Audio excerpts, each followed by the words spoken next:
আসসালামু আলাইকুম ওয়া রাহমাতুল্লাহি ওয়া বারাকাতুহু। আলহামদুলিল্লাহি কাফা ওয়া সালামুন আলা ইবাদিহিল্লাযীনা ইসতাফা আম্মা বা'দ।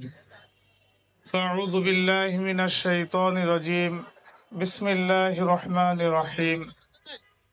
ইন্নাল্লাহা লা ইউগাইয়িরু মা বিকওমিন হাত্তা ইউগাইয়িরু মা বিআনফুসিহিম। وقال صاحب القرآن صلى الله عليه وسلم المرء مع من أحبه।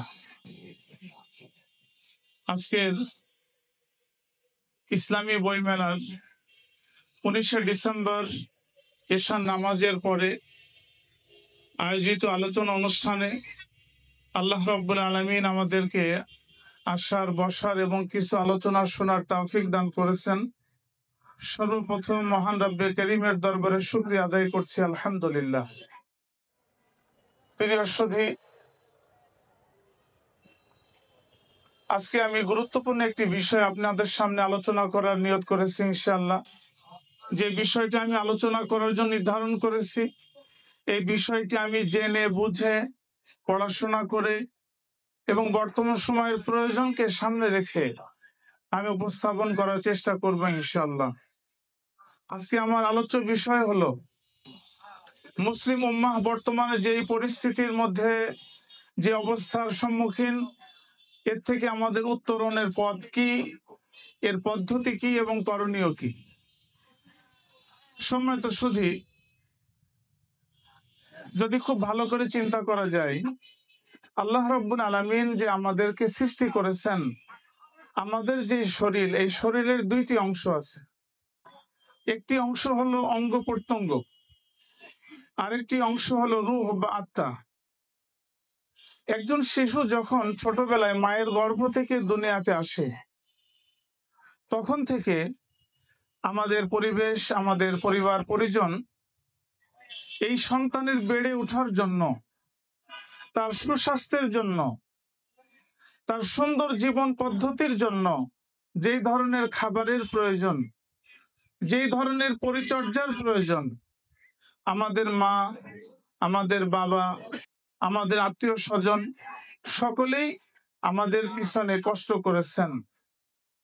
কিন্তু কখনো কি আপনি ভেবে দেখেছেন, এই পৃথিবীর মধ্যে আমরা যে খাবারগুলি গ্রহণ করি, এই খাবারগুলি আমার অঙ্গ প্রত্যঙ্গকে সতেজ রাখে, আমার অঙ্গ প্রত্যঙ্গগুলোকে পরিপাটি রাখে, কিন্তু শরীরের মধ্যে আরেকটি অংশ আছে, সেটাকে হলো রূহ, সেটি হলো আত্মা। এটাকে সুন্দর করে প্রতিপালন করার জন্য, লালন পালন করার জন্য, বেড়ে ওঠার জন্য কি ব্যবস্থা আমাদের পিতামাতা করেছেন, কোন পদ্ধতি আমাদের পিতামাতা অবলম্বন করেছেন, আমরা এই বিষয়টি কখনো ভেবে দেখেছি? আজকে বর্তমান প্রযুক্তি বিজ্ঞানের মাধ্যমে আমরা যেভাবে উন্নত জীবন যাপনের চেষ্টা করছি, আমাদের প্রত্যেকটা উন্নতি আমাদের শরীরকে কেন্দ্র করে। আজকে সারা পৃথিবীর যত টেকনোলজি আছে, সমস্ত টেকনোলজি আমার আপনার শরীরকে উন্নত করার জন্য। কিন্তু আমার শরীরের মধ্যে গুরুত্বপূর্ণ একটি অংশ আছে, এটাকে উন্নত করার কোনো টেকনোলজি পৃথিবীতে আবিষ্কার হয়নি। আজকে আমরা যে উন্নত জীবন যাপন করছি, এরকম উন্নত জীবন যাপন পৃথিবীর বহু পূর্ব থেকেই চলে আসছে। মিশরের কথা ধরেন, যারা পিরামিড তৈরি করেছেন, আজও পর্যন্ত সায়েন্স এটা আবিষ্কার করতে পারছে না যে এত বিশাল একটা পিরামিড এত টন টন ওজনের পাথরকে উপরে তুললো কি করে। তখন ক্রেন ছিল না, তখন বড় যন্ত্র ছিল না, কিভাবে তুললো? তখনও সেই সময়ে তারা উন্নত জীবন যাপন করতেন। উন্নত জীবন যাপন শুধু আমাদের জন্য না, পৃথিবীর প্রত্যেকটা ক্ষেত্রে প্রত্যেকটা সময় উন্নত জীবন যাপন হয়েছে। কিন্তু আমাদের ভিতরে যে অন্তর বা আত্মা, এটাকে উন্নত করার কোনো ব্যবস্থা তখনকার সময়ে ছিল না। আপনি যদি জাহিলিয়াতের সময়টা দেখেন, তারা অত্যন্ত উন্নত জীবন যাপন করতেন বাহ্যিকভাবে, কিন্তু তাদের মধ্যে ভিতরের অংশ পরিচর্যা না থাকার কারণে, শুধুমাত্র কিছু অর্থের কারণে এমন একটা অবস্থা তৈরি হয়েছিল যে যুগ পরম্পরায় বংশানুক্রমে তারা ওসিয়ত করে যেতেন যে অমুকের সাথে আমাদের পারিবারিক সম্পর্ক, লড়াই চলছে, আমি করে যেতে পারলাম না, এর সমাপ্তি তোমরা ভবিষ্যতে করবে, অর্থকে সামনে নিয়ে, ক্ষমতাকে সামনে নিয়ে। কারণ তাদের অন্তরকে পরিচর্যা করা, লালন পালন করা, উন্নত করা, অন্তর থেকে যে ভালো গুণগুলি আসবে এই বিষয়ের কোনো পরিচর্যা তখনকার সময় ছিল না। ঠিক এই সময় আল্লাহ রাব্বুল আলামিন সারা পৃথিবীর মানুষের উন্নতির জন্য সর্বশ্রেষ্ঠ কিতাব আল কোরআন দান করেছেন। খুব ভালো করে খেয়াল করবেন, রাসূলুল্লাহ সাল্লাল্লাহু আলাইহি ওয়াসাল্লামের উপরে যখন কোরআন নাজিল হলো, যেই মানুষগুলি উন্নত জীবন যাপন করতেন কিন্তু তাদের মানসিক অবস্থা ছিল অত্যন্ত জঘন্য, এই জন্য তাদেরকে জাহেলিয়াত বলা হতো। মক্কার মানুষদেরকে জুহালায়ে মক্কা বলা হতো। এই মানুষদের উপরে যখন আল্লাহ তাআলা কোরআনুল কারীম নাজিল করলেন, যে কোরআন সম্পর্কে আল্লাহ রাব্বুল আলামিন বলেছেন, ওয়া নাযালনা আলাইকাল কিতাবা তিবয়ানান লিকুল্লি শাইইন ওয়া হুদা ওয়া রাহমাতাও ওয়া বুশরা লিল মুসলিমিন। পবিত্র কোরআনুল কারীমের মধ্যে আল্লাহ তাআলা সমস্ত জিনিসের মূলনীতি বর্ণনা করেছেন, এটাকে রহমত করেছেন, এটাকে হেদায়েতের পথ প্রদর্শন হিসেবে পাঠিয়েছেন এবং এটা মুসলমানদের জন্য সুসংবাদ হিসেবে আল্লাহ তাআলা পাঠিয়েছেন। এই আয়াত যখন নাজিল হলো, পবিত্র কোরআন যখন নাজিল হলো, রাসূলুল্লাহ সাল্লাল্লাহু আলাইহি সাল্লাম পবিত্র কোরআনের মাধ্যমে ওই জাহেলিয়াতি জামানার মানুষদেরকে দাওয়াত শুরু করলেন। তারা বাহ্যিক পদ্ধতিতে তাদের জীবন খুব উন্নত, কিন্তু মানসিকভাবে তারা অত্যন্ত জঘন্য, হিংস্র। এই মানুষদের উপরে কোরআন নাজিল হলো। ধীরে ধীরে পবিত্র কোরআনের সংস্পর্শে আসার কারণে তাদের জীবন ধীরে ধীরে পরিবর্তন হওয়া শুরু হলো। তাদের জীবনে বিপ্লব আসলো, তাদের জীবনে ইনকিলাব আসলো। আজকে এই শব্দগুলি আমাদের অনেক বেশি আমরা শুনতে পাচ্ছি, বিপ্লব, ইনকিলাব। পবিত্র কোরআনুল কারীমের মাধ্যমে ওই মানুষগুলির ভিতরে পরিবর্তন আসলো। কেমন পরিবর্তন? কয়েকটি উদাহরণ যদি আমরা পেশ করি। আপনারা সকলে শুনেছেন, জাহেলিয়াতের জামানার মধ্যে কন্যা সন্তান হওয়াকে অমঙ্গল মনে করতেন তখনকার সময়ের মানুষেরা। দাহিয়া কালবি রাদিয়াল্লাহু তাআলা আনহু, আপনারা সকলেই জানেন, তিনি 8টি কন্যা সন্তানকে জীবন্ত দাফন করেছিলেন। 8টি। এই মানুষগুলি কত নির্মম ছিলেন! তাদের তো শরীর উন্নত ছিল, তাদের পোশাক ভালো ছিল, তাদের চলাফেরা উন্নত ছিল, কিন্তু ভিতরের শরীরের ভিতরের যে মনুষ্যত্ব, এটা তো বড় হয়নি, এটা তো উন্নত হয়নি, এটা তো পরিচর্যা পায়নি, এটাতে লালন পালন করা হয়নি।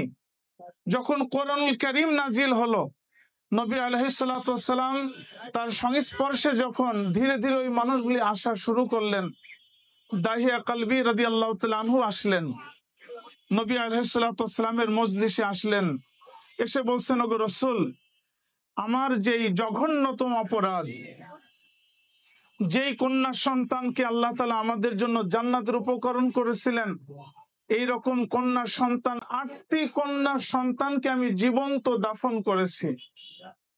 পবিত্র কোরআনুল কারীম আমার অন্তরকে পরিবর্তন করেছে। আমার জন্য কোনো মুক্তির ব্যবস্থা আছে কিনা, আমার জন্য কোনো কল্যাণের ব্যবস্থা আছে কিনা। যখন নবী আলাইহিস সালাতু ওয়াস সালাম বর্ণনা করছিলেন, নবীজি জিজ্ঞাসা করছিলেন, বলো তো তুমি তোমার কন্যা সন্তানকে কিভাবে জীবন্ত দাফন করতে? ব্যাপকভাবে হাদিসের মধ্যে ঘটনা এসেছে, আপনারা সকলে অবগত আছেন। শুধু এই অংশটুকু যদি আমরা চিন্তা করি, যখন কন্যা সন্তানকে ধীরে ধীরে গর্তের মধ্যে নামা হচ্ছে, আব্বা দাহিয়া কালবি রাদিয়াল্লাহু তাআলা আনহু তিনি মাটি খুঁড়ছেন, সন্তানকে কবরে নামানো হবে। তো মাটি খুঁড়তে খুঁড়তে মাটির কিছু অংশ দাহিয়া কালবি রাদিয়াল্লাহু তাআলা আনহুর চেহারার মধ্যে চলে এসেছে, ঘেমে গেছেন, চেহারার মধ্যে কিছু মাটির অংশ চলে এসেছে। কন্যা সন্তান বাবার কাছে যে তার কাপড় দিয়ে বাবার শরীরের অংশ যেখানে মাটি লেগে গেছে সেখানে মুছে দিচ্ছে, বলছে বাবা তোমার মাটি খুঁড়তে খুব মনে হয় কষ্ট হচ্ছে, তুমি মনে হয় খুব কষ্ট পাচ্ছ, তোমার মনে হয় খুব কষ্ট হচ্ছে, আম্মা তুমি এত কষ্ট করে মাটি খুঁড়ছো কেন, অন্যের সহযোগিতা নিচ্ছ না কেন? বলেন তো, কন্যা যখন বাবার প্রতি এত স্নেহশীল, এত সহানুভূতিশীল, দাহিয়া কলবি রাদিয়াল্লাহু তাআলা বলেন আমি নিজেকে এত পাষাণ ছিলাম যে সকন্যা সন্তানের স্নেহ মায়া মমতা আমাকে বিগলিত করতে পারেনি। নবী আলাইহিস সালাতু ওয়াস সালাম শুনছিলেন আর নবীজির চোখ থেকে পানি পড়ছিল আর দাড়ি মোবারক ভিজে যাচ্ছিল। এই মানুষটি নবীজির কাছে এসে বলছেন, ওগো রাসূল, আমার মুক্তির কোনো ব্যবস্থা আছে কিনা, আমার কল্যাণের কোনো ব্যবস্থা আছে কিনা? নবী আলাইহিস সালাতু ওয়াস সালাম বললেন, অবশ্যই আছে, আল্লাহ রাব্বুল আলামিন তোমার জন্য কল্যাণের ব্যবস্থা করে দিয়েছেন। ইন্নাল্লাহা লা ইয়াগফিরু আন ইউশরাকা বিহি ওয়া ইয়াগফিরু মা দুনা যালিকা লিমান ইয়াশাউ। যে ব্যক্তি শিরিক থেকে মুক্ত হয়ে আল্লাহর দরবারে নিজেকে আত্মসমর্পণ করবে, আল্লাহ রাব্বুল আলামিন তার জীবনের পূর্বের সকল গুনাহকে মাফ করে দেবেন। দাহিয়া কলবি, তোমার জন্য আল্লাহ তাআলা নাজাতের ব্যবস্থা করে দিয়েছেন। দাহিয়া কলবি রাদিয়াল্লাহু তাআলা আনহু তিনি তার অন্তরকে পরিবর্তন করলেন পবিত্র কোরআনের মাধ্যমে।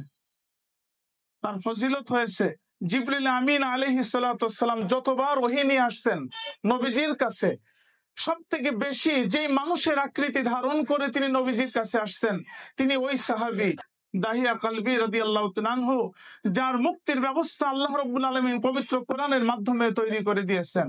ও আমার মুসলিম ভাইরা, সেই কোরআন তো আজও আমাদের মধ্যে আছে, কেন আমাদের অন্তরকে বিগলিত করতে পারে না?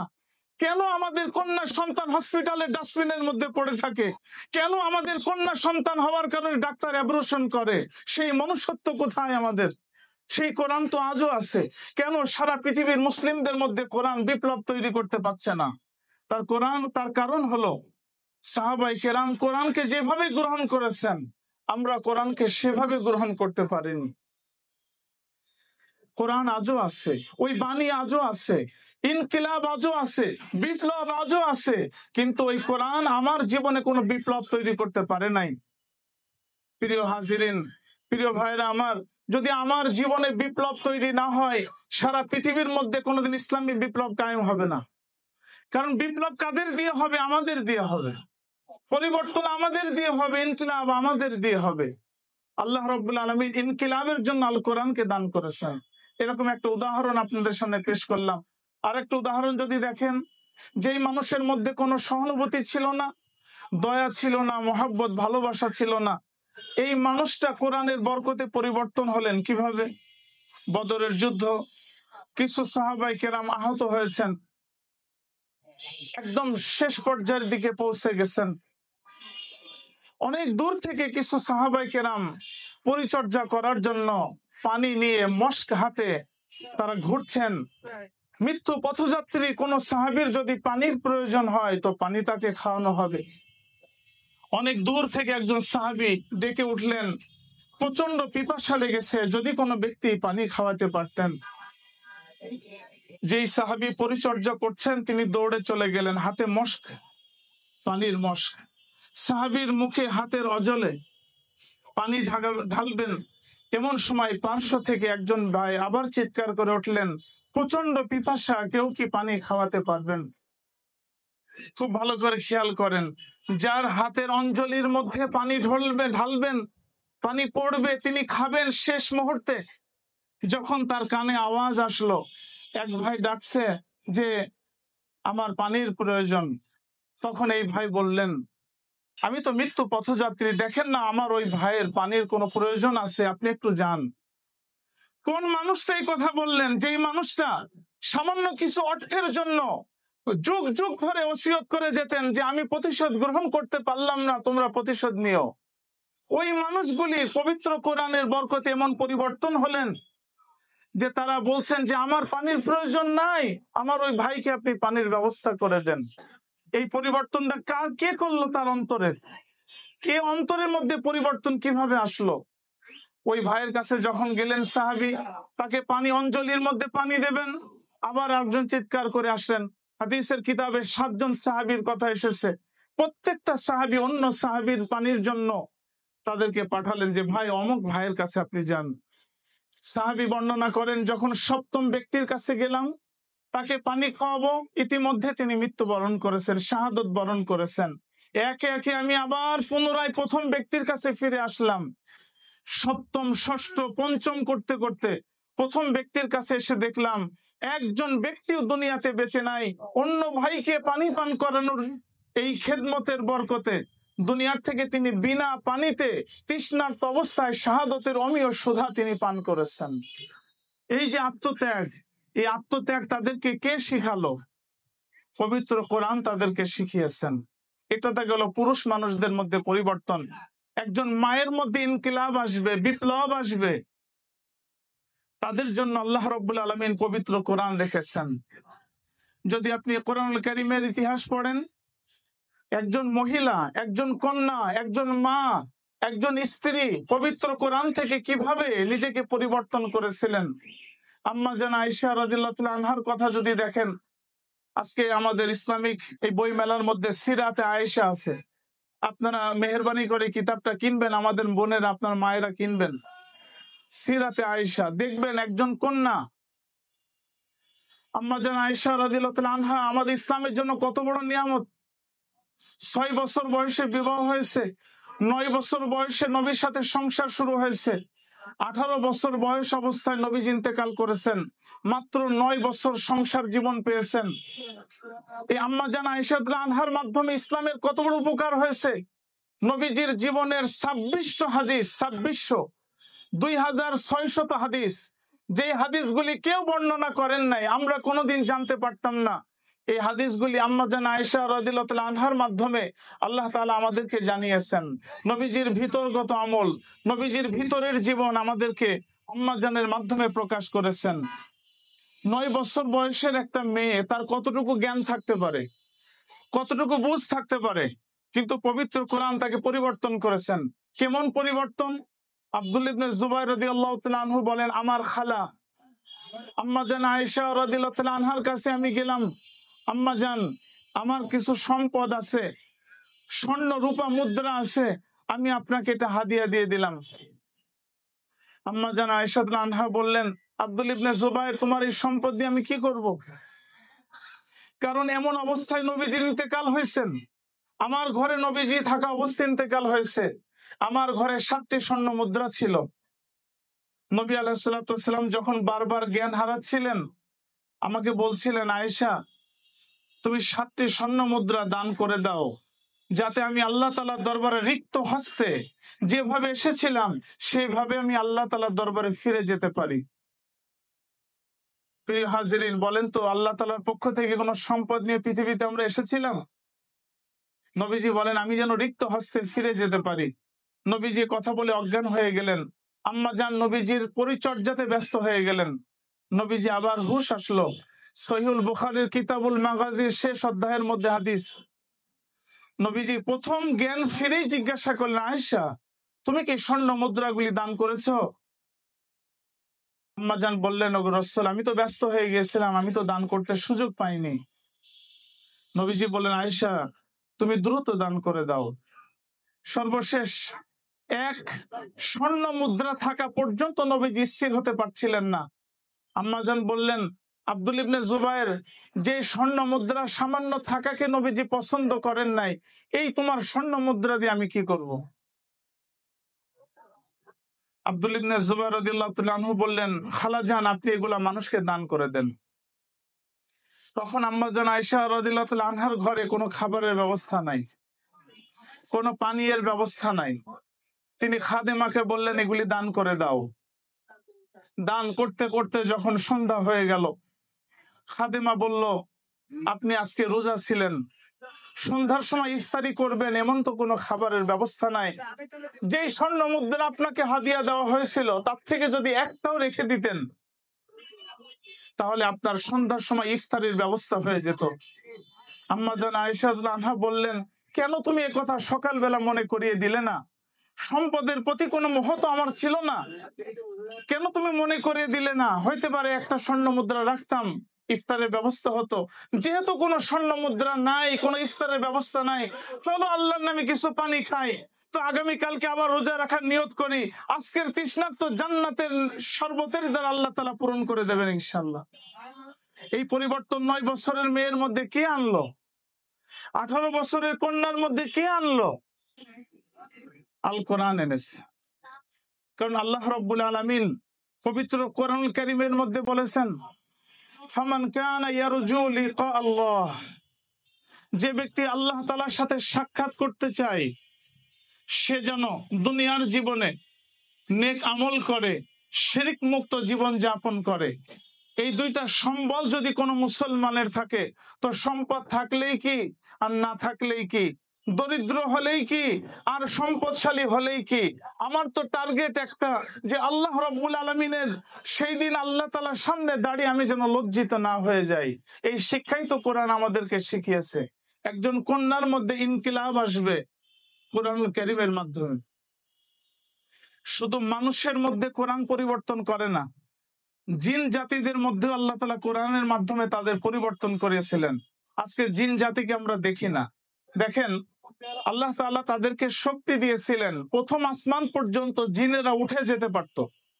পবিত্র কোরআন কারীমের একাধিক আয়াতের মধ্যে আল্লাহ তাআলা বলেছেন, আসমানের প্রথম আসমানের দরজা পর্যন্ত তাদের ওঠার ক্ষমতা ছিল, তারা অনেক তথ্য সংগ্রহ করতে পারত।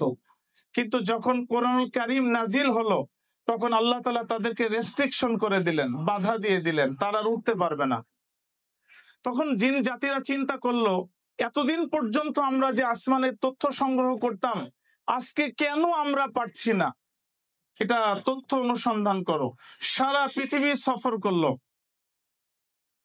যেই মুহূর্তে সফর করছিল, তখন বাইতুল্লাহর পাশে একটা জায়গা, সেই জায়গার মধ্যে রাসূলুল্লাহ সাল্লাল্লাহু আলাইহি ওয়াসাল্লাম কোরআন তেলাওয়াত করছিলেন। ঠিক ওর পাশ দিয়ে জিনেরা যাচ্ছিল অনুসন্ধান করার জন্য। আল্লাহ রাব্বুল আলামিন সূরা জিনের মধ্যে 1 এবং 2 নম্বর আয়াতের মধ্যে তাদের অনুভূতি প্রকাশ করেছেন। জিনেরা কি বলেছিল? ফাকালু ইন্না সামি'না কুরআনান আজাবা। যখন নবীজির পাশ দিয়ে তারা যাচ্ছিল, তারা স্থিরভাবে দাঁড়িয়ে গেল, দাঁড়িয়ে বলছে যে আমরা একটা আশ্চর্যজনক আয়াত শুনলাম, আশ্চর্যজনক কথা শুনলাম, আমাদেরকে আশ্চর্য করে দিল যে এই মানুষটি কি বলছেন, কি তেলাওয়াত করছেন, কি বলতে চাচ্ছেন।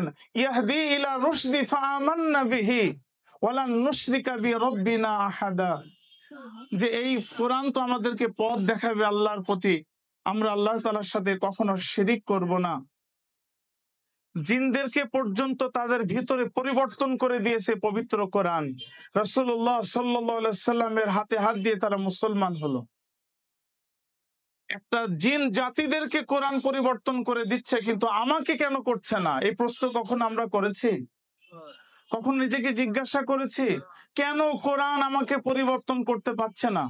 প্রিয় হাজিরিন, আজকের যে আলোচনা অংশ সেটা একটাই, যে আমাদের মুসলিম উম্মার যদি বিপ্লব প্রয়োজন হয়, যদি আমাদের পরিবর্তন প্রয়োজন হয়, পবিত্র কোরআনের অনুসরণ ব্যতীত কোনোদিন মুসলিম উম্মার বিপ্লব সাধিত হবে না, কোনোদিন হবে না। একমাত্র পথই হলো পবিত্র কোরআনকে অনুসরণ করা। আর পবিত্র কোরআনকে অনুসরণ করতে হবে রাসূলুল্লাহ সাল্লাল্লাহু আলাইহি ওয়াসাল্লামের পদ্ধতি অনুযায়ী। আপনি একাকী কোরআনের অনুসরণ করতে পারবেন না, নবী আলাইহিস সালাতু ওয়াসসালামের পদ্ধতি অনুযায়ী আপনাকে অনুসরণ করতে হবে। কারণ এই পৃথিবীর মধ্যে সর্বশ্রেষ্ঠ মানুষ, নবীদের মধ্যেও যিনি সর্বশ্রেষ্ঠ, মানুষের মধ্যেও যিনি সর্বশ্রেষ্ঠ, তিনি কে? রাসূলুল্লাহ সাল্লাল্লাহু আলাইহি ওয়াসাল্লাম। তিনি সর্বশ্রেষ্ঠ পদ্ধতিতে পবিত্র কোরআনকে অনুসরণ করেছেন। তিনি আমাদেরকে শিখিয়েছেন কিভাবে কোরআন নিজের জীবনে পরিবর্তন নিয়ে আসে। প্রিয় হাজিরিন, আব্দুল্লাহ ইবনে ওমর রাদিয়াল্লাহু তাআলা আনহু নবীজিকে হুবহু অনুসরণ করতেন। এটাকে বলা ইত্তেবা, ফুট স্টেপ। ফুট স্টেপ কাকে বলে? সামনের মানুষ যেভাবে চলবেন, যে জায়গায় পা দিবেন, পিছনের মানুষ ওইভাবে ওই জায়গায় পা দিয়ে অনুসরণ করবেন, এটাকে বলা ইত্তেবা, অনুসরণ করা। আব্দুল ইবনে ওমর রাদিয়াল্লাহু তাআলা আনহু ঠিক হুবহু নবীজি যেভাবে চলতেন, যেভাবে কোরআনের উপর আমল করতেন, আব্দুল ইবনে ওমর সহ সাহাবায়ে কেরাম ঠিক ওইভাবে আমল করতেন। একদিনের ঘটনা, হুদাইবিয়ার সন্ধিতে বাবলা গাছের নিচে রাসূলুল্লাহ সাল্লাল্লাহু আলাইহি সাল্লাম বায়াত হয়েছিলেন। 1400 সাহাবায়ে কেরামকে বায়াত গ্রহণ করিয়েছিলেন। আপনারা সকলে সূরা ফাতাহ এর তাফসীর পড়লে এটা পেয়ে যাবেন। আব্দুল ইবনে ওমর রাদিয়াল্লাহু তাআলা আনহু হুদাইবিয়ার সন্ধির ওই বায়াত গ্রহণের অনুষ্ঠানের মধ্যে তিনি একজন সাহাবী ছিলেন। তার বয়স তখন ছিল 18 বা 19 বছর। তিনি সেখানে অংশগ্রহণ করেছিলেন। নবী আলাইহিস সালাতু ওয়াস সালাম ইন্তেকালের বহু বছর পর যখন তিনি আবার হুদাইবিয়ার পাশ দিয়ে যাচ্ছিলেন, তখন একটা জায়গা থেকে তিনি অতিক্রম করার সময় উটের উপর থেকে নিচে নামলেন, বসলেন, আবার উঠে পড়লেন, আবার উটের উপরে উঠে তিনি রওনা শুরু করলেন। তার সাথে যে সমস্ত সাহাবায়ে কেরাম ছিলেন, তাবেঈন ছিলেন, তারা জিজ্ঞাসা করলেন যে উস্তাজে মুহতারাম, এই জায়গায় আপনি উটের উপর থেকে নামলেন, আপনি কিছু বসলেন, আবার উটের উপরে উঠলেন, আপনার তো কোনো প্রয়োজন ছিল না। আপনি যদি ইস্তেনজা করতেন তাহলে একটা প্রয়োজন পুরা হতো, আপনি যদি বিশ্রাম নিতেন তাহলে প্রয়োজন পুরা হতো। আপনি কেন নামলেন, কেন বসলেন, আবার কেন উটের উপরে উঠে চলে গেলেন? আমরা তো কিছু বুঝলাম না। এটা কি আপনার অনর্থক কাজ হলো না? আব্দুল ইবনে ওমর রাদিয়াল্লাহু তাআলা আনহু বলেন, আজ থেকে বহু বছর পূর্বে ৬ষ্ঠ হিজরিতে হুদাইবিয়া নামক এই প্রান্তরে নবী আলাইহিস সালাতু ওয়াস সালাম ৯ থেকে 11 দিন ছিলেন। এখানে এই জায়গাটায় আমার এখনো মনে আছে, স্মৃতির পাতায় ভেসে উঠছে। আব্দুল ইবনে ওমর রাদিয়াল্লাহু তাআলা আনহু বলেন, এই জায়গাতেই নবী আলাইহিস সালাতু ওয়াস সালাম উট থেকে নেমে ইস্তেনজা করেছিলেন, আবার উটের উপরে উঠে তিনি গিয়েছিলেন। আজকে আমার ইস্তেনজার প্রয়োজন হয়নি, কিন্তু নবীজিকে অনুসরণ করার জন্য আশিকে রাসূল হিসেবে আমি উট থেকে নামলাম, কিছুক্ষণ বসলাম, আবার উটের উপরে উঠে গেলাম, যেন নবীজির আমলের সাথে আমার আমলের হুবহু মিল হয়ে যায়। এটাই তো আশিকে রাসূল, এটাই তো ইনকিলাব, এটাই তো পরিবর্তন। আজকে আমাদের জিন্দেগি রাসূলুল্লাহ সাল্লাল্লাহু আলাইহি সাল্লামের আদর্শ বাস্তবায়িত নাই।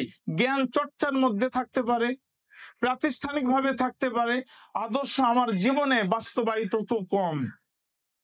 প্রিয় হাজিরিন, আমি আমার কথা লম্বা করব না। আমি আপনাদের সামনে আরেকটা উদাহরণ পেশ করি।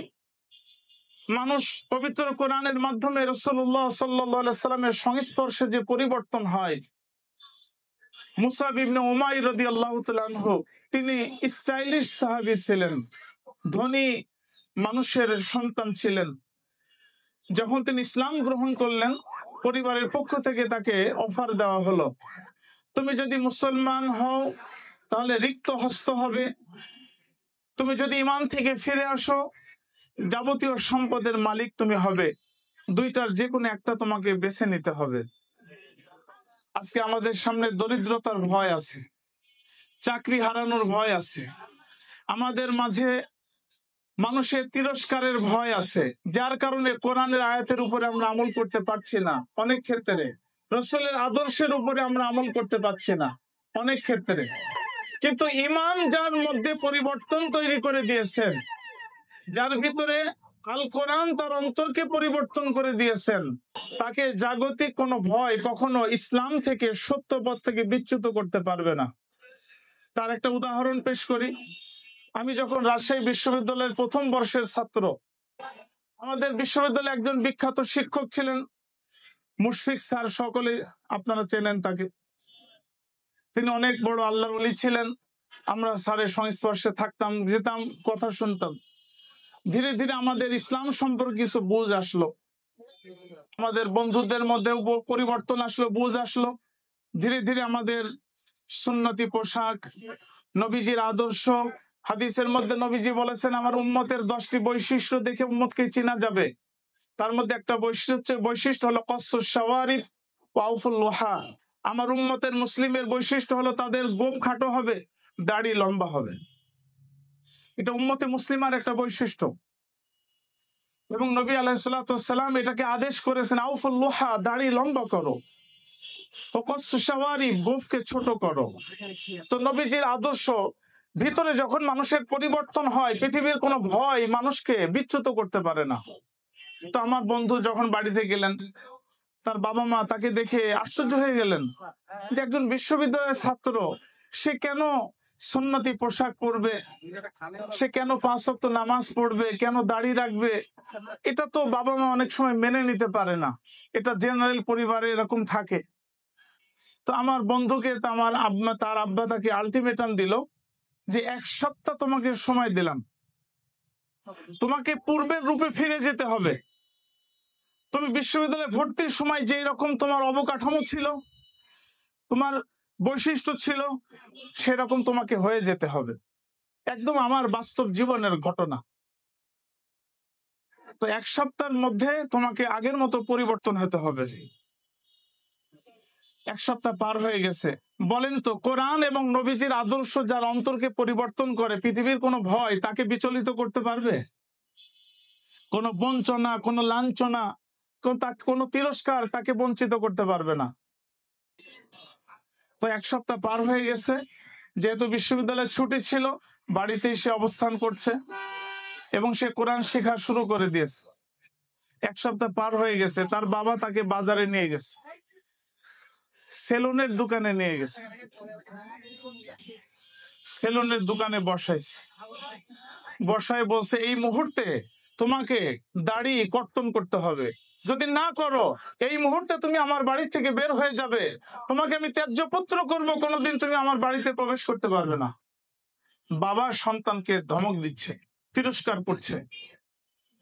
এই অন্তর কোরআনের মাধ্যমে যার পরিবর্তন হয়েছে, হাজার তিরস্কার কখনো তাকে বিচলিত করতে পারে না। আমার ওই বন্ধু তার বাবার পা জড়িয়ে ধরেছে, ধরে বলছে, বাবা সম্পদ থেকে বঞ্চিত করেন, ত্যায্য পুত্র করেন, বাড়িতে আশ্রয় না দেন, আমার এতটুকু ব্যথা লাগবে না। ব্যথা লাগবে যদি আমার এই পবিত্র দাড়ি মোবারকে যদি আমি খুর চালাই, যদি আমার এখানে কর্তন হয়। তো নবী আলাইহিসসালামের আদর্শকে বিলীন করার কারণে আমার অন্তর যে ক্ষত বিক্ষত হবে, আমি কোনোদিন এই কষ্ট সহ্য করতে পারবো না। বাবা আপনি আমাকে মুক্ত করে দেন, তারপরেও আমি নবীজির আদর্শ থেকে নিজেকে বিচ্যুত করতে পারবো না। এই পরিবর্তন কে করেছে? আল কোরআন, নবীজির আদর্শ তাকে অটলতার দিকে নিয়ে গেছে। পৃথিবীর কোন শক্তি, এমনকি বাবার বঞ্চিত হওয়ার ভয়, তাকে দিন থেকে বিচ্যুত করতে পারে নাই। অথচ বাংলাদেশের অনেক মুসলমান আছে শুধু চাকরি পাওয়ার কারণে দাড়ি কর্তন করেছে। বহু মুসলমান আছে। আমাকে আমার এক মুসল্লি জিজ্ঞাসা করছে, শুধু আমেরিকান এম্বাসিতে একটা ছবি তুলবো, দাড়িটা কেটে ফেলবো, পরে আবার রেখে দেব, এই সুযোগটা ইসলামের আছে কিনা? আমি বললাম, যেই মুহূর্তে আপনি দাড়ি কাটবেন, ওই মুহূর্তে যদি আপনার মৃত্যু হয়, আপনার ইমানের সহিত মৃত্যু হবে কি হবে না এর গ্যারান্টি কে নেবে? কে নেবে? কে আপনাকে অনুমতি দেবে? প্রিয় ভাইরা আমার ওই বন্ধু সেলুন থেকে চলে গেলেন, বাড়ি থেকে চলে গেছেন। কোথায় গেলেন সে বলে না, কিন্তু সে আমাকে একটা কথা বলেছে, যেদিন আমার বাবা তাড়িয়ে দিল, আমার মা বের করে দিল, সম্পদ থেকে বঞ্চিত করে দিল, ত্যায্য পুত্র করে দিল, যেদিন আমি বাড়ি থেকে চলে গিয়েছিলাম শুধু আল্লাহ এবং রসুলের পথকে অনুসরণ করার জন্য, ওই দিন এশার নামাজের পরে এক মসজিদের কোনায় নোংরা জায়গার মধ্যে যখন আমি শুয়েছিলাম, রাত্রিবেলা নবীজির সাথে আমার মুখোমুখি হয়েছে।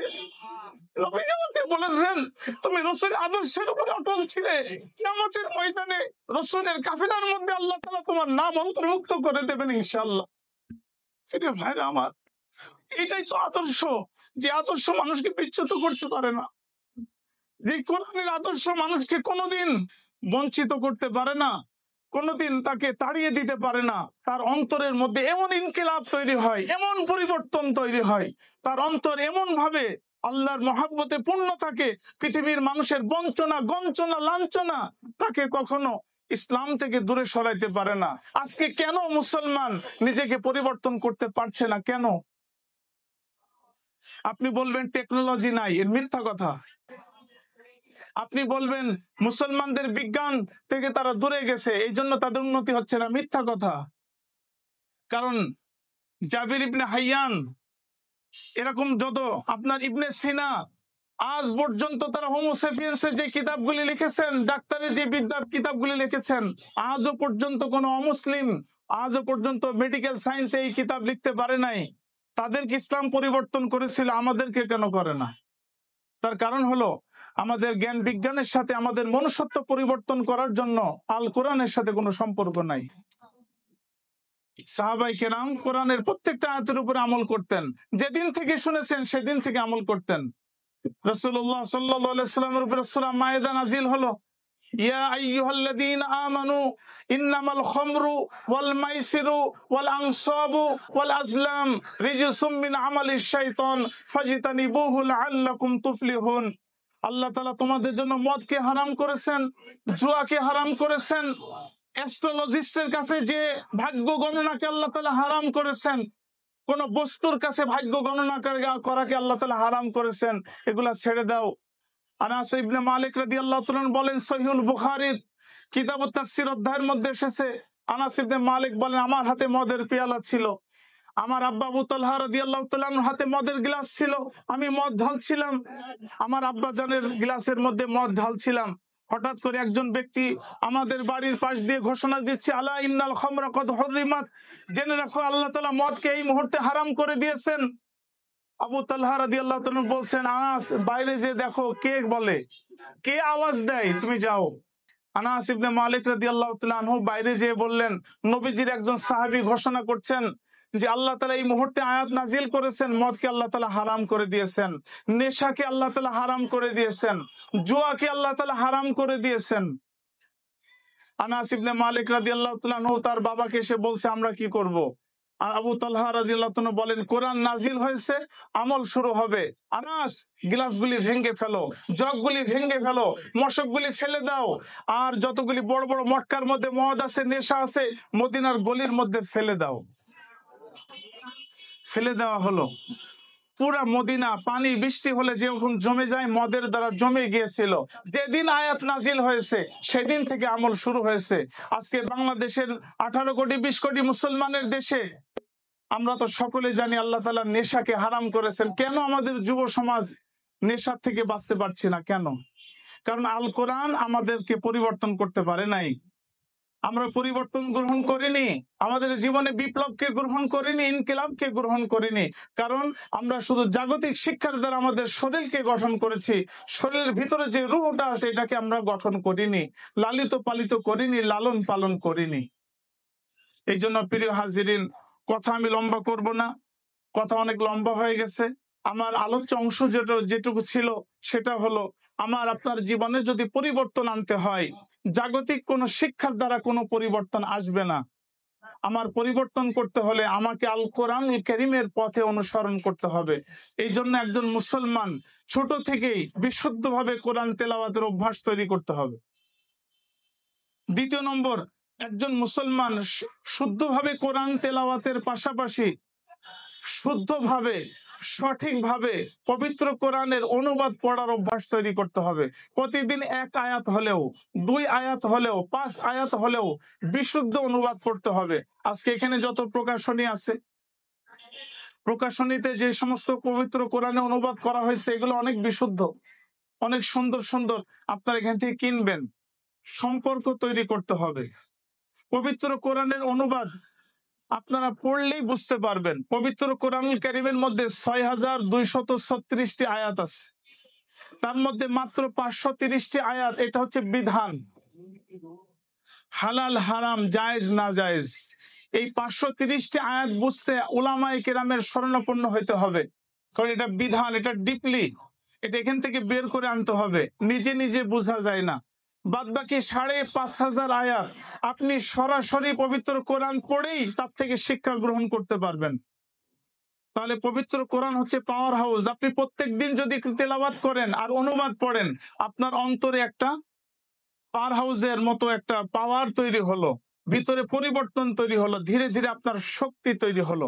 সকালে সূরা ইয়াসিন দ্বারা দিন শুরু হবে এবং সূরা মুলকের মাধ্যমে আমার দিনের শেষ হয়ে সূরা মুলকের মাধ্যমে রাতের শুরু হবে। এই সূরা মুলক যে ব্যক্তি তেলাওয়াত করবে তার জীবনকে আল্লাহ তাআলা ইনকিলাব করে দেবেন, বিপ্লব তৈরি করে দেবে। কেমন? হাদিসের মধ্যে এসেছে যে ব্যক্তি সূরা মুলক তেলাওয়াত করে ঘুমাবে, এই ব্যক্তি যখন মৃত্যুবরণ করবে, কবরে যখন তার লাশ রাখা হবে, তার লাশের চতুর্দিক থেকে ফেরেশতারা এসে তাকে জিজ্ঞাসাবাদ করবে। সূরা মুলক এটাকে নবী আলাইহিস সালাতু ওয়াস সালাম নাজাত দানকারী বলেছেন, রক্ষাকারী বলেছেন, কবরে আযাব মাফকারী বলেছেন। তো ওই ব্যক্তি কবরের মধ্যে থাকবে, আলামে বারজাখের মধ্যে থাকবে, কবরের জগতের মধ্যে থাকবে। আর সূরা মুলক ওই দিন তার জিন্দেগিরও পরিবর্তন করাবে। আল্লাহ রাব্বুল আলামিনের ফেরেশতাদেরকে সূরা মুলক বলবে, তাদের জবান আল্লাহ তাআলা তৈরি করে দেবেন যে এই বান্দা প্রত্যেকদিন এশার নামাজের সময় সূরা মুলক পড়ে আমাকে ঘুমাইতো, সূরা মুলক তেলাওয়াত করত। আজকে এই আমার এই বান্দা, এই মুসাল্লি, আমার এই ব্যক্তির পাশে কোনো আযাবের ব্যবস্থা করার সুযোগ নাই। তোমরা যেখান থেকে এসেছো সেখানে চলে যাও। আল্লাহ রাব্বুল আলামিনের সাথে হাদিসের মধ্যে আসছে সূরা মুলক সুপারিশ করবে, আল্লাহ তাআলা তার সুপারিশকে কবুল করবেন এবং যে তেলাওয়াতকারী আল্লাহ তাআলা তার নাজাতের ব্যবস্থা করে দেবেন। তাহলে পবিত্র কোরআন শুধু দুনিয়াতে না, কবরের জগতে আমাকে পরিবর্তন তৈরি করে দেবে। এই জন্য প্রিয় ভাইরা আমার, আমরা কোরআনের সাথে সম্পর্ক মজবুত করার চেষ্টা করি এবং কোরআনকে নবী আলাইহিস সালাতু ওয়াস সালামের সিরাতের আঙ্গিকে বোঝার চেষ্টা করব। এখানে আর রাহিকুল মাকতুম আছে, এখানে সিরাতের কিতাব আছে, সিরাত বিশ্বকোষ আছে, তারপরে আপনার সিরাতের রহমাতুল লিল আলামিন আছে, নবী রহমত আছে। আপনি কিতাব কেনেন, এটা পড়ে দেখেন নবী আলাইহিস সালাতু ওয়াস সালাম কিভাবে কোরআনের উপরে আমল করেছেন। আম্মা জান আয়েশা রাদিয়াল্লাহু আনহাকে একজন তাবেঈ প্রশ্ন করেছিল, আম্মা জান নবীজিকে আমি চোখে দেখিনি, বলেন নবীজির চরিত্র কেমন ছিল? আম্মা জান বললেন কোরআনে যতগুলি ভালো গুণের কথা আছে প্রত্যেকটা গুণ আল্লাহ তাআলা আমার নবীর মধ্যে দান করেছেন। কোরআনের মধ্যে যতগুলি ভালো গুণ আছে, একটা গুণের কথা বলি। আল্লাহ রাব্বুল আলামিন বলেছেন ফাবিমা রাহমাতিম মিনাল্লাহি লিনতা লাহুম। ওগো রাসূল, আল্লাহ তাআলা আপনার উপরে এত দয়া করেছেন যে আল্লাহ তাআলা আপনার ভাষাটা খুব নরম করেছেন, খুব স্মুথ, মিষ্টি, হাস্যোজ্জ্বল। নবীজি সবসময় হাস্যোজ্জ্বল থাকতেন, মিষ্টি স্বরে কথা বলতেন। এই যে একটা গুণ, এটা রাসূলুল্লাহ সাল্লাল্লাহু আলাইহি ওয়াসাল্লামের গুণ। এই গুণের কথা আল্লাহ পবিত্র কোরআনের মধ্যে বলেছেন। তাহলে আমি যদি কোরআনকে অনুসরণ করতে চাই, তাহলে নবীজির এই গুণটা আমার মধ্যে আনতে হবে, আমার ভিতরে নম্রতা আনতে হবে, হাস্যোজ্জ্বল মনোভাব আসতে হবে। দুইজন মুসলমান দেখা হবে, মুসাফা করবে, মুআনাকা করবে, একজন আরেকজনের প্রতি হাসবে, তো আল্লাহ তাআলা দুইজনের গুনাহকে মাফ করে দেবেন। এই যে গুণটা আমার মধ্যে আসবে। এই জন্য আমরা দুইটা পদ্ধতি অবলম্বন করার চেষ্টা করি। আল কোরআনকে বিশুদ্ধভাবে তেলাওয়াত করে অনুবাদ পড়ার চেষ্টা করব এবং নবীজির সিরাতের মাধ্যমে, নবীজির চরিত্রের মাধ্যমে, বর্ণনার মাধ্যমে কোরআনকে বোঝার চেষ্টা করবো ইনশাআল্লাহ। আপনাদেরকে আমি বিশেষভাবে সিরাতে মুস্তাফা, রহমাতুল লিল আলামিন, তারপরে আপনার নবী রহমত, এরকম অসংখ্য কিতাব আছে, বাংলাতে অনুবাদ হয়ে গেছে, আপনারা এটা পড়বেন।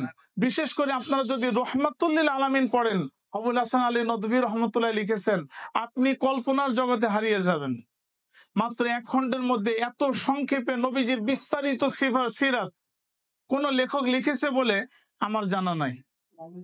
তিনি আমাদের ঊনবিংশ শতাব্দীর বিখ্যাত একজন মনীষী। এই মনীষীর কোরআনের সাথে সম্পর্ক কেমন ছিল আপনাদেরকে কথা বলে আমি শেষ করে দিই। ভাই শেষ করে দিই নাকি? আবুল হাসান আলী নদভী রহমতুল্লাহ আলাইহি, তিনি আমাদের এই উপমহাদেশের একজন বিখ্যাত ব্যক্তিত্ব ছিলেন। তিনি একটা কিতাব লিখেছেন, আমি আমার আম্মা জানদেরকে বলবো, এখানে কিতাব পাওয়া যেতে পারে, আমার আম্মা একটা কিতাব লিখেছেন। অর্থাৎ তিনি ছোটবেলায় তার আম্মাকে কেমন দেখেছেন। আমার আম্মা, মেহেরবানি করে আমার বোনের, আমার মায়েরা অবশ্যই আপনারা এই বইটা কিনবেন। একজন মায়ের মধ্যে কি গুণ থাকলে একজন সন্তান বর্ণনা করতে পারে। তিনি লিখেছেন আমার আম্মা, আমার মা কেমন ছিলেন, আমার মা আমাকে কেমন ভাবে বড় করেছেন। আবুল হাসান আলী নদভী রহমতুল্লাহ বলে, একদিন আমার আম্মা আমাকে বলেছেন, আবুল হাসান, দুনিয়াতে কোনো কিছু তুমি আমাকে দিবে, আমি মা হিসেবে তোমার কাছে এটা চাই না, তবে তোমার কাছে আমার একটা আবদার, কিয়ামতের ময়দানে যেন তোমার কারণে আমি মা বেইজ্জত না হই, লজ্জিত না হই, অপমানিত না হই। আবুল হাসান আলী নদভী রহমতুল্লাহ বলেন, এই কথাটা মৃত্যু পর্যন্ত আমার অন্তরের মধ্যে গাঁথা ছিল। আমি এমন কোনো কাজ করব না যাতে আমার মা লজ্জিত হন, অপমানিত হন। এটাই তো আমার আম্মা। আমাদের আম্মারা তো এরকমই, সকলে এটা কিনবেন।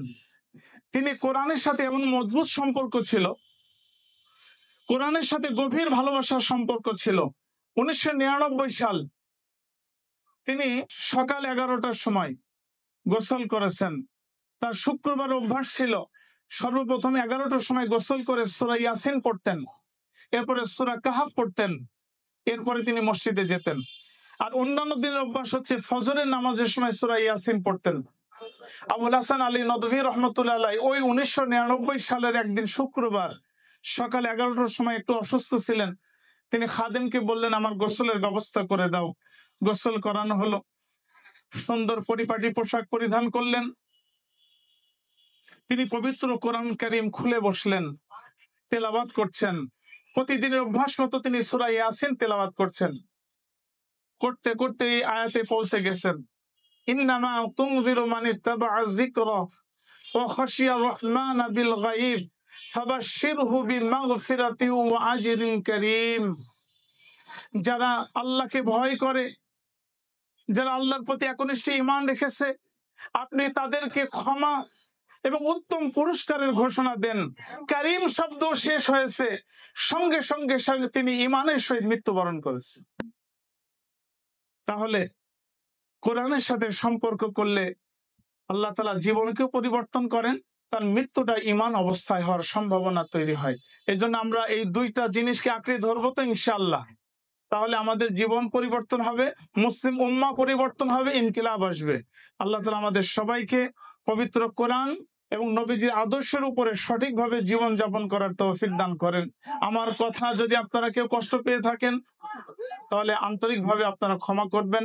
আল্লাহ তাআলা যেন আমাকে এবং আপনাদের সকলকে দুনিয়া এবং আখিরাতের প্রভূত কল্যাণ নসিব করেন। ওয়া আখিরু দাওয়ানা আনিল হামদুলিল্লাহি রাব্বিল আলামিন। আসসালামু আলাইকুম ওয়া রাহমাতুল্লাহি ওয়া বারাকাতুহু।